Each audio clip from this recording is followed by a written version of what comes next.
रामकृष्ण हरी मंडळी, मी तुमच्या सगळ्यांचा लाडका आदिनाथ आणि तुमचं स्वागत करतो आपल्या यूट्यूब चॅनलमध्ये, ज्याचं नाव आहे आनंद इथे आहे. कोठे आहे?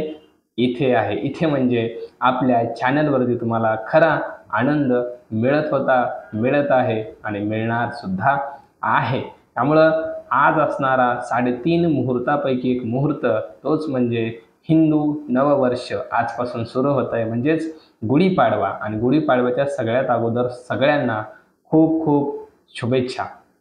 आणि या मुहूर्तावर आजपासून आपण चालू करतोय संतांच्या अभंगावरती, ओव्यावरती विश्लेषण म्हणजेच विवेचन. जे पण माझ्या बुद्धीनुसार मला जमेल त्याप्रमाणे आपण अभंगाचं सोल्युशन, अभंगाचं विवेचन, विचार मांडणार आहोत प्रत्येक व्हिडिओमधून. त्यामुळं आज आपण आपल्या या विचारासाठी, आजच्या सेवेसाठी म्हणूया, शब्द चांगला आहे, सेवेसाठी एक अभंग घेतलाय. तो म्हणजे नामदेव महाराज प्रेममूर्ती नामदेव महाराजांचा अभंग आज आपण घेतलाय. कोणता? अकल्प आयुष्य व्हावे तया कुळा, माझिया सकळा हरीच्या दासा, कल्पनेची बाधा न हो कवणे काळी, ही संत मंडळी सुखी असो. अहंकाराचा वारा न लागो राजसा, माझ्या विष्णू दासा भाविकासी, आणि नाम्हा म्हणे तया असावे कल्याण, ज्या मुखी निधान पांडुरंग. ज्याच्या मुखामध्ये माझं नाव आहे म्हणजे पांडुरंग परमात्म्याचं नाव आहे, त्याचं कल्याण हो, अशी शुद्ध प्रार्थना नामदेव महाराज मागणी या अभंगातून करत आहेत. हा पूर्ण अभंग तर आपल्याला सोडवायचाच आहे, पण या व्हिडिओमध्ये पूर्ण अभंग होईल की नाही हे आपण पाहू. कारण संतांनी लिहित असताना प्रत्येक शब्द डोळ्यामध्ये तेल घालून लिहिलेला आहे. त्यामुळे प्रत्येक शब्द ना शब्द आपल्याला जर बघायचा गेला, त्याचा विचार करायचा गेला तर खूप वेळ लागेल, बरोबर. त्यामुळे पूर्ण जास्त वेळ मी व्हिडिओ नाही नेणार, कारण अगोदरच 2 तासाचं कीर्तन आपल्याला जड जात आहे. त्यामुळे 2 तास वगैरे अजिबात नाही, खूप थोडा व्हिडिओ राहणार, पण त्याच्यामध्ये तुम्हाला या अभंगाचं विश्लेषण नक्की मी करून देणार आहे. तर नामदेव महाराजांना या अभंगातून एक्झॅक्टली म्हणायचंय काय, नामदेव महाराजांची या अभंगातून देवाकडे असलेली मागणी तरी काय आहे. सगळ्यात अगोदर हा अभंग मागणीपर आहे. मागणीपर म्हणजे मागत आहेत नामदेव महाराज कोणाकडे? देवाकडे काहीतरी मागत आहेत. कोणत्या देवाकडे? कोणत्या देवाकडे? तर पांडुरंग परमात्म्याकडे नामदेव महाराज मागत आहेत. तुम्ही म्हणाल कशावरून? तर याचं उत्तर आहे, ही मागणी नामदेव महाराज करत आहेत यावरून. बघा काय सांगितलं मी, ही मागणी पांडुरंग परमात्म्याकडेच कशावरून मागत आहेत? कारण ही मागणी कोण करत आहे? ही मागणी करत आहेत नामदेव महाराज. मग मला सांगा, नामदेव महाराज पांडुरंगाला सोडून ही मागणी दुसरीकडे करतीलच कसे? कारण नामदेव महाराजांची निष्ठा आपल्या सगळ्यांना माहीत आहे. नसेल माहीत तर ऐका, नामदेव महाराजांची पांडुरंग परमात्म्याविषयी एवढी निष्ठा होती, एवढी निष्ठा की सगळ्या भक्तामध्ये सगळ्यात श्रेष्ठ भक्त पांडुरंगाचे कोण होते? नामदेव महाराज होते. निस्सीम भक्त होते, निस्सीम. आणि नामदेव महाराजांची भक्ती सुद्धा निष्ठावानच होती. कशी? नामदेव महाराज सांगतात त्यांच्या अभंगामध्ये, कटेवरी कर नाही ज्या देवाचे, नेघे मी तयाचे दर्शन. ज्या देवाचं कर कटेवर नाहीत त्या देवाचं दर्शन सुद्धा मी घेणार नाहीत, अशी असणारी निष्ठा नामदेव महाराजाची. मग मला सांगा, हे मागणी दुसऱ्या देवाला करतीलच कसे? त्यांची ही निष्ठा पांडुरंग परमात्म्याप्रती होती, त्यामुळे त्यांची ही मागणी पांडुरंगासाठीच आहे. आणि जर ही मागणी पांडुरंगाला जर त्यांनी नसती केली तर ते नामदेव महाराज कसे? म्हणजेच काय, ही मागणी नामदेव महाराज करत आहेत. कोणाला करत आहेत? पांडुरंगाला करत आहेत. आता मागणी काय आहे ते नीट आहे. मागत आहेत अकल्प आयुष्य व्हावे. किती आयुष्य व्हावे? किती आयुष्य मिळावं? अकल्प आयुष्य मिळावं. आता आपल्याला विचार करायचा आहे, अकल्प आयुष्य म्हणजे तरी किती हे आपल्याला बघायचं आहे. पण त्याच्या अगोदर आपण जर थोडंसं बघितलं तर या इहलोकामध्ये, पृथ्वी लोकामध्ये आलेल्या, जन्माला आलेल्या जीवाला, या नरदेहाला किती आयुष्य आहे? आपल्याला किती आयुष्य आपल्याला आहे? तुमचा प्रत्येकाचा अनुभव असेलच. किती आयुष्य आपल्याला? आपल्याला आयुष्य आपण सांगायची तर गरजच नाहीये, संतांनी सांगितलं आपल्याला, अल्प आयुष्य मानवी देह, शत गलिले ते अर्धरात्र खाय, त्यामध्ये बालत्वानी पीडा रोग क्षय, काय भजनासी उरले ते पाहेगा. अहो आपल्याला आयुष्य किती आहे तुकोबाराय सांगतात, अल्प आयुष्य मानवले, खूप थोडंसं आहे, खूप थोडंसं आयुष्य आहे. आणि त्याच्यामध्ये सुद्धा बघा, शत गणिले ते अर्धरात्र का काय किती आहे, शत गणिले म्हणजे 100 वर्षाची गणना केली फक्त, तेवढं आहे का? तर बघा, त्यामध्ये बालत्व पीडा रोग क्षय, ह्या 100 आयुष्यामध्ये सुद्धा नाही, त्याच्या अगोदर एक राहिलं, शत गणिले ते अर्धरात्र खाय, 100 वर्षाची गणना केली आणि त्याच्यामधलं रात्रीने किती खाल्ले, अर्धरात्र खाय, म्हणजे निम्म 50 वर्ष तर रात्रीमध्ये गेलं महाराज, झोपेत गेलं 50 वर्ष निम्म, राहिलं किती 50, आणि त्या राहिलेल्या 50 मध्ये बालत्व पीडा रोग क्षय कोरोना हे सगळं त्याच्यामध्ये राहिलं. मग तू पुढं म्हणतात काय भजनासी ते उरले पाहेगा, हे सगळं गेलं, भजनाला काय राहतंय, माती शिल्लक राहते का भजनाला? 50 वर्ष झोपेत गेलं, राहिलेल्या 50 मध्ये रोग आलं, बालत्व आलं, विषय आले, सगळ्यामध्ये जर राहिलेलं आयुष्य गेलं तर भजनासाठी काय राहतंय? भजन कधी करायचं, देवाचं नामस्मरण कधी करायचं, याच्यासाठी वेळच राहत नाही. आता आम्ही जर काही जणांना म्हणलं का नाही की चला भजनाला, चला हरिपाठाला, चला कीर्तनाला, तर लोक काय म्हणतात माहित आहे, बघू महाराज रिटायर झाल्यानंतर बघू, रिटायर झाल्यानंतर तुमच्याकडे येऊ, तुमच्या हरिपाठमध्ये ॲडमिशन घेऊ. कधी? रिटायर झाल्यावर.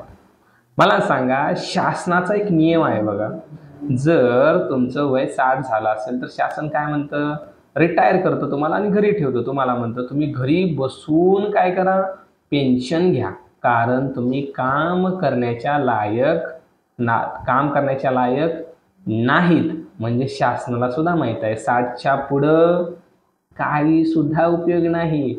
आणि तीच माणसं 60च्या नंतर काय म्हणतात, आता चला, आता आपण काय करू, हरिपाठाला जाऊ, भजनाला जाऊ, कीर्तनाला जाऊ, तिथं येतात. मग मला सांगा, जर शासन तुम्हाला 60 नंतर घरी बसवतंय, तुम्हाला तिकडं येऊ देत नाही काम करायला, मग 60 नंतर इकडं येऊ द्यायला भगवान परमात्मा काय येड आहे का? येड आहे का तुम्हाला? म्हणजे 60 नंतर इकडे ॲडमिशन द्यायला देव काय येड आहे का?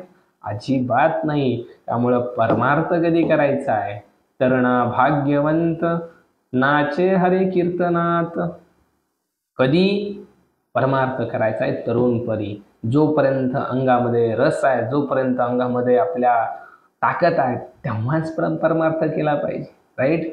आज आपल्याला अभिमान वाटतो, कितीतरी महाराष्ट्रामध्ये आपण बघतोय तरुण कीर्तनकार असतील, तरुण वारकरी मुलं असतील, संस्थेतील मुलं असतील, खूप पुढं चाललाय आपला वारकरी संप्रदाय तरुणामुळं, किंवा तरुण याच्यामध्ये जास्तीत जास्त येत आहेत. आणि आणखीन सुद्धा तरुणांनी याच्यामध्ये आलं पाहिजे, कारण परमार्थ तरुणपणीच केला पाहिजे. याच्यावरती मी आणखीन बोलेल, परंतु आपल्याला अभंगावरती यायचे, वेळ कमी यायचा, आपल्याला वेळ जास्त जातोय. मग आपलं आयुष्य आपल्याला किती आहे? आपल्याला आयुष्य फक्त 100 वर्षाचं आहे, आणि त्याच्यामधलं सुद्धा अर्धरात्रीनं खायलं, बाकीचे बालत्व पीडा रोग याच्यामध्ये गेलं. एकनाथ महाराज सुद्धा सांगतात आपल्याला, नर देह दुर्लभ जाना, 100 वर्षाची गणना, आणि त्यामध्ये दुःख यातना, तुम्ही वासुदेव म्हणा. एकनाथ महाराज सुद्धा सांगतात 100 वर्षाची गणना, त्याच्यामध्ये सुद्धा खूप दुःख यातना आहेत. 100 वर्षाचं आयुष्य असताना नामदेव महाराज आयुष्य किती मागत आहेत? नामदेव महाराज म्हणत आहेत, अकल्प आयुष्य पावे. मग महाराज नेमकं अकल्प आयुष्य म्हणजे तरी काय, हे तरी सांगा आम्हाला. राईट? आम्हाला कळलं तर पाहिजे ना नेमकं. नामदेव महाराज अकल्प आयुष्य मागतायत, मग अकल्प म्हणजे काय? त्याच्या अगोदर बघा, 100 वर्षाचं आयुष्य आपल्याला आहे. हे 100 वर्षाचं आयुष्य संतांनी प्रमाणातून सांगितलं. आपला अनुभव काय सांगतोय? असं कोणी पाहिलंय का तुम्ही की जो 200-300 वर्ष जगलाय? आपल्यामध्ये, या सामान्य जीवामध्ये असं कोण आहे का? अजिबात नाही. आपण पाहतोय 60, 70, 80ला तर माणसं जातात. एखादा जर इमानदार असेल, इमानदारीने जीवन जगला असेल, तर तो 100, 105, 110 वर्ष जगतो. नाहीतर 100ची मर्यादा कोणीही ओलांडलेली नाहीये. तुम्ही संतांचा विचार करा, आपल्या संतांनी तरी सुद्धा भौतिक रूपानं स्थूलमानानं कुठं मर्यादा ओलांडली हो? संतांनी सुद्धा, संत ज्ञानेश्वर माऊलींनी वयाच्या 22व्या वर्षी आपली जिवंत समाधी घेतली. संत जगद्गुरू शंकराचार्य यांनी 32व्या वर्षी समाधी घेतली. परत आपले तुकोबारायांनी 42व्या वर्षी सदैव वैकुंठ गमन केलं आणि 82व्या वर्षी नामदेव महाराजांनी जिवंत समाधी घेतली. मग संतांनी सुद्धा स्थूलमानानं 100ची मर्यादा ओलांडली का? बघा, संतांची स्थूलमानानं का सांगतोय? कारण संत आजही आहेत, आजही आपल्यामध्ये आहेत. त्यांनी देह ठेवलेलाच नाहीये, त्यांनी फक्त स्थूलमानानं ते आपल्यापाशी नाहीयेत, परंतु संतांचं अस्तित्व आजही आपल्याला अनुभवायला भेटतं. तुम्ही या एकदा आळंदीला जाऊन बघा, समाधीला डोकं लावा, आजही तुम्हाला ती अनुभूती आल्याशिवाय राहणार नाही. दुसरी गोष्ट, मग संतांनी सुद्धा 100ची मर्यादा ओलांडली नाही. आपला अनुभव तो सांगतोय, संतांची प्रमाणं सांगतायत 100च्या वर आयुष्य आपल्याला अजिबात नाहीये. आणि नामदेव महाराज पांडुरंग परमात्म्याला काय मागतायत? अकल्प आयुष्य. अहो म्हणजे नेमकं किती आयुष्य सांगा ना. आता अकल्प आयुष्य म्हणजे काय, नेमकं किती, हे नीट ऐका. आता गणित आहे बरं का, गणित आहे, नीट ऐका. आता अकल्प आयुष्य म्हणजे काय मला सांगा. वेळेचं सगळ्यात छोटं एकक काय आहे? वेळ मोजण्याचं सगळ्यात छोटं एकक. वेळ कशामध्ये मोजली जाते? सेकंदामध्ये, बरोबर आहे. 60 सेकंदाचा काय असतो? 1 मिनिट. 60 मिनिटाचा काय असतो? 1 तास. 24 तासाचा काय असतो? 1 दिवस. 7 दिवसाचा 1 आठवडा. 2 आठवड्याचा 1 पंधरवडा. 2 पंधरवड्याचा 1 महिना. 2 महिन्याचा, झालं इथपर्यंत माहित होतं. 2 महिन्याचा काय? 2 महिन्याचा असतो 1 ऋतू. 2 महिन्याचा 1 ऋतू असतो. किती ऋतू आहेत असे? 6 ऋतू आहेत, आपल्याला माहित असतील. ग्रीष्म, वर्षा, शरद, हेमंत, शिशिर आहेत की नाही, असे 6 असणारे ऋतू आहेत. मग 2 महिन्याचा 1 ऋतू. 3 ऋतूचं 1 आयन असतं आणि 6 ऋतूंचं 2 आयन, म्हणजेच दक्षिणायन आणि उत्तरायन. मग 2 आयनाचं काय असेल? 2 आयनांचं मिळून 1 वर्ष होत असतं. मग असे नीट ऐका आता, 2 आयनाचं मिळून 1 वर्ष झालं. असे 4,32,000 वर्ष झाल्यानंतर एका कलियुगाचं आयुष्य संपतं. परत सांगतो, 4,32,000 वर्ष संपल्यानंतर एका कलियुगाचं आयुष्य संपतं.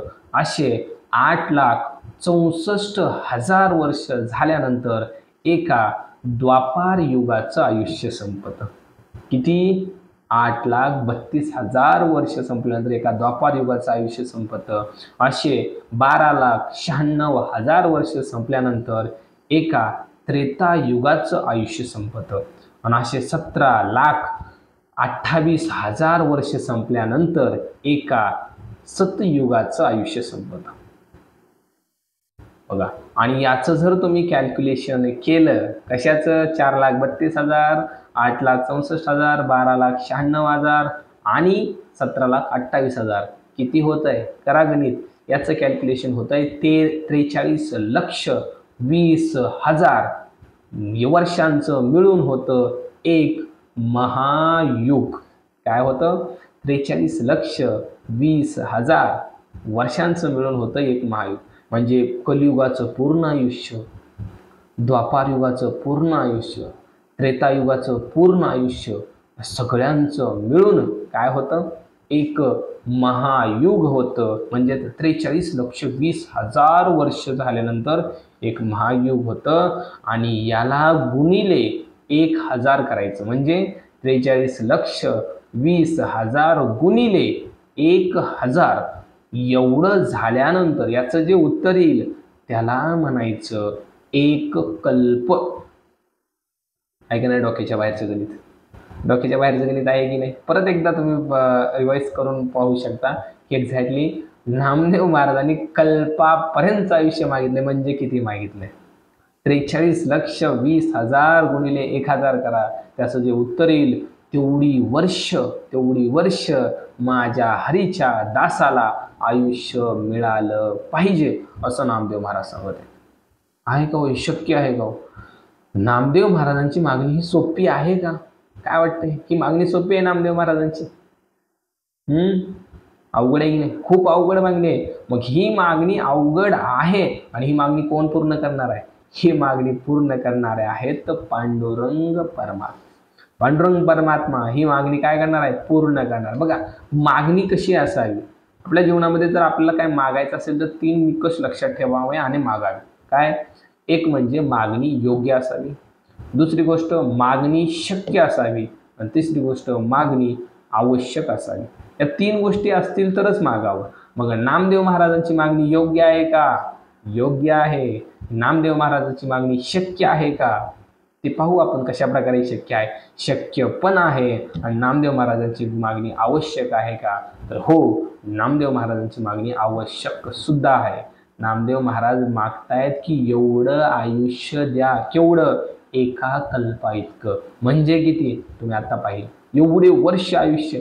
मग आता तर आपण बघितलं आपल्याला आयुष्य किती आहे? 100 वर्षाच्या पुढे आयुष्य नाही. नामदेव महाराज एवढं मागतायत. मग हे कसं पॉसिबल आहे? कसं शक्य आहे? तर बघा, तुम्ही अभंग नीट बघितला नाही. अभंगाचं चरण काय सांगताय? अकल्प आयुष्य व्हावे तया एकट्याला नाही, तया कुळा. अकल्प आयुष्य व्हावे तया कुळा, माझिया सकळा हरीच्या दासा. नामदेव महाराजांनी हे आयुष्य एकट्या जीवाला मागितलेलं नाहीये, एकट्याला मागितलेलं नाहीये. हे मागितलंय कोणाला? तया कुळा. कोणत्या कुळा? हरीच्या दासाच्या कुळामधल्या सगळ्या लोकांसाठी असणारं हे आयुष्य मागितलेलं आहे. आता हे सोपं करून सांगतो मी. नामदेव महाराजांनी आयुष्य एकट्याला मागितलं नाही, एकट्याला तर पॉसिबलच नाहीये. मग हे आयुष्य कुणाला मागितलंय? जर समजा हरीच्या दासाच्या कुळामध्ये कुटुंबामध्ये 15 लोक असतील, 15 जण असतील, आणि त्या 15 जणांमधली 5 लोक मरण पावली, 5 जण मरण पावली, तर नामदेव महाराज काय सांगतात? त्या कुटुंबामध्ये त्या कुळामध्ये देवा पांडुरंगा परत 5 लोक अशीच जन्माला घाल. कशी? ती 5 लोक सात्विक असावी, वैष्णव असावी, पंढरीची वारी करणारी असावी, अशीच लोक त्या कुळामध्ये जन्माला घाल. म्हणजे काय? त्या कुळाची परंपरा, त्या कुळामध्ये असणारी पंढरीची वारी, महिन्याची वारी, ही पुढं सुद्धा घडत राहावी अशी माणसं त्या ठिकाणी जन्माला घाल. आणि त्यांची परंपरा कधीपर्यंत टिकू दे? कल्पापर्यंत टिकू दे. कल्पापर्यंत म्हणजे तुम्ही गणित केलेलंच असेल, तेवढे वर्ष ही परंपरा टिकत राहावी, एवढं आयुष्य त्या कुळाला नामदेव महाराज मागत आहेत. मग मला सांगा आता, ही मागणी शक्य आहे का नाही? खरंच शक्य आहे. ही मागणी शक्य आहे. आणखीन एक तुम्हाला मी सोपं करून सांगतो की नामदेव महाराज ही मागणी कशी मागत आहेत. तुम्ही जर पाहिलं असेल, तुकाराम महाराजांची महिन्याची पंढरीची वारी ज्यावेळेस तुकोबाराय होते त्यावेळेस तर ते करतच होते, त्यांच्या पंजोबापासून ती चालू होती, परत तुकोबारायांनी केली.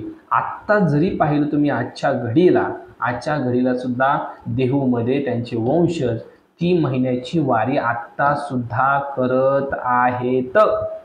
त्यांची 20वी पिढी आत्ता सुद्धा ते करत आहेत.